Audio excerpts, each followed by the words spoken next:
Bianca, congratulations. You're the Canadian Athlete of the Year. How does that sound? It sounds pretty good.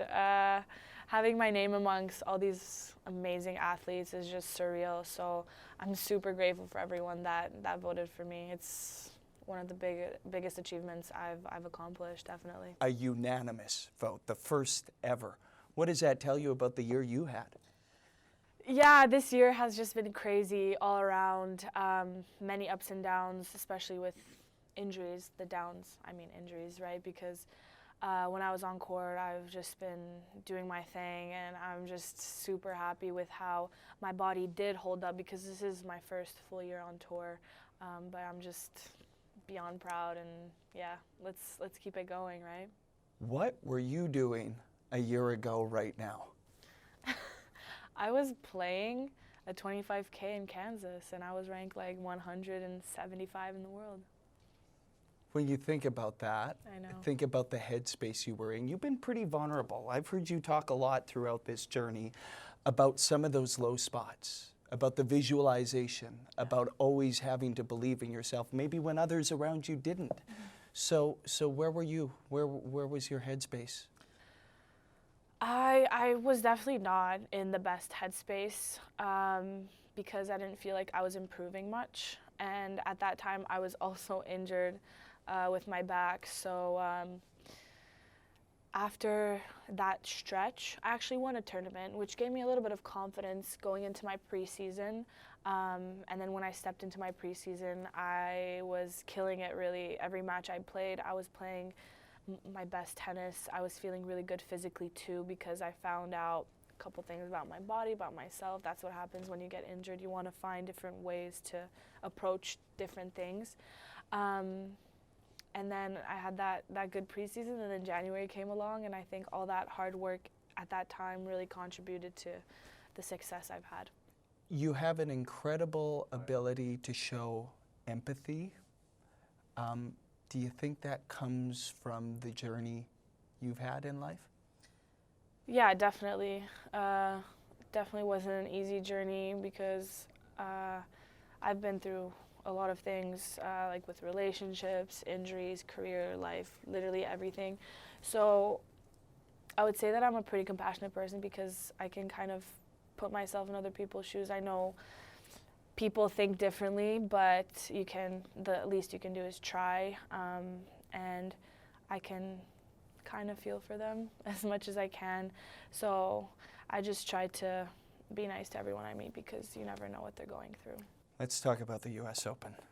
I had a front row seat to that experience. You're on the court, you're in that moment, you're stepping out there against the greatest of all time in the US Open final. What are you thinking as you step into Arthur Ashe, the tennis coliseum? Something you had dreamed about, Bianca. Yeah, well, let's go back to Rogers Cup, because I kind of had the sense of how it was to play her, or how it would be again to play her at the US Open, but I kind of had that experience at Rogers Cup. But I remember at Rogers Cup, I started bawling before the match, because so many emotions were going through my head. It was a hometown game. I was playing against the best of all time. And then going into US Open, I kind of knew how to deal with that a bit better, so I was a bit more calm. I know it's a whole other circumstance, it's a Grand Slam, it's way different, but I think I controlled my nerves really well before the match.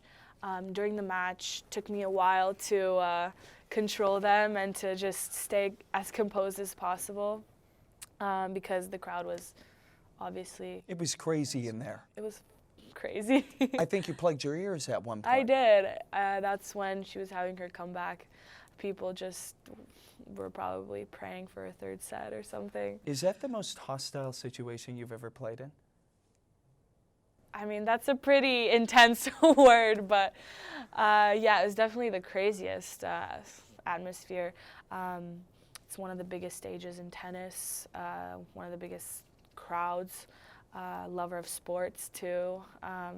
But I did hear a lot of Canadians out there, and I don't think if it wasn't for them, then I don't think I would have accomplished what I've accomplished. You rip the forehand winner, you grab your face, you're probably in disbelief. When you have a moment and you collapse to the court and you're laying there, what are you thinking about? All I was thinking about was all those tough times that I've been through, and just realizing how much like dedication and hard work I put into the sport, and how all those times are worth it, really. Like you said, I was in disbelief at that moment, but when I just laid on the ground, I just let everything out, and it was just an incredible moment. My parents were there, Coco was there, my whole team, my best friend too, so it was a really good moment for me. You have talked about at one point the goal was to win enough money to have your parents be able to come and watch you play, and then of course as things progressed, the goals probably changed. But the constant has been your parents' love and support. Maybe a word on what they mean to you. Yeah, 100%. I look up to them a lot. They came to Canada like 25 years ago, immigrated from Romania with literally 2 luggages, 1 each, and to see what they've become from coming from that to this is just incredible. They're definitely the strongest people I know. They've taught me everything I know now, so I definitely dedicate all of my success to them because they've sacrificed so much, and all I can say is that I love you guys. You visualize a lot. What have you seen in your future? Well, before the US Open, I actually visualized myself holding that trophy. I wrote myself a check of that tournament back when I was 15. And I've just kept visualizing that because I really believe in manifestation. So I guess now my next goal would be to visualize the Australian Open trophy and becoming #1 in the world by the end of next year. I think it's definitely possible if I stay healthy. That's the goal. Yep. Heard it here first. And the Olympics? Oh my gosh, and the Olympics. How can I forget? It'll be my first Olympics. If I make it, hopefully I make it. I'm gonna do my best to make it because I've been watching every Olympics ever since I was a little girl. Just the atmosphere I hear from so many athletes that have played it. They say that it's the best moment, best environment, best everything that's ever happened to them. So if I make it, it'll be a really cool experience, I'm sure. What's it like to be Bianca Andreescu today? I don't think I changed personally. I'm definitely more conservative in some ways. I have to be careful who I let into my life. I'm definitely getting more media attention.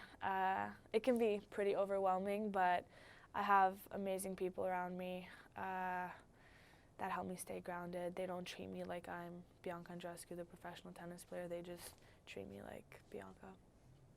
A memorable year. Congratulations, Bianca. Thank you. I appreciate it.